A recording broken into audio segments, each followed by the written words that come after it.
काँग्रेसची निदर्शनं सुरू आहेत आणि आंदोलक आक्रमक झालेले बघायला मिळतात। पोलिसांची धरपकड सध्या बघायला मिळते। थेट दृश्य मुंबईमध्ये ईडीच्या विविध कार्यालयांसमोर काँग्रेसने आंदोलन केलेले ही मुंबईमधली दृश्य आहेत।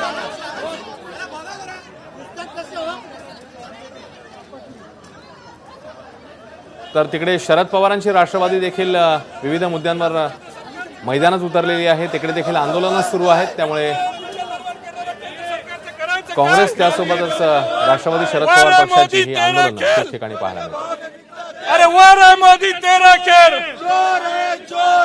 मोदी सरकार आपण बघतोय की लोकशाहीचा गळा घोटण्याचं काम हे सातत्याने हे हुकुमशाही सरकार करतंय।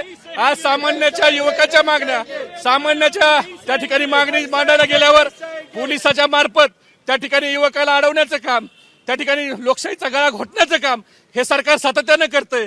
म्हणजे युवकांनी रस्त्यावर आलं नाही पाहिजे, यांच्या विरोधात बोललं नाही पाहिजे।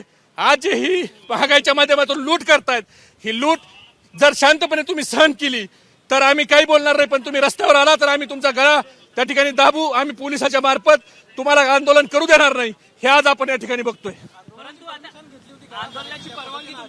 राज्यभर आम्ही आंदोलन पुकारलेलं आहे आणि राज्यभर आम्ही आंदोलन करतोय आणि लोकशाही पद्धतीने आम्ही आंदोलन करतोय आणि आम्ही कालच सोशल मीडियावर हे आंदोलन राज्यभरासाठी त्या ठिकाणी जाहीर केलेलं आहे।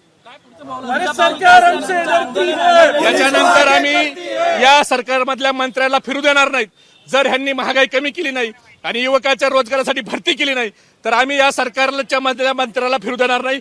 नंतरच्या आंदोलन ह्या मंत्र्याच्या घरासमोर आम्ही त्या ठिकाणी करू।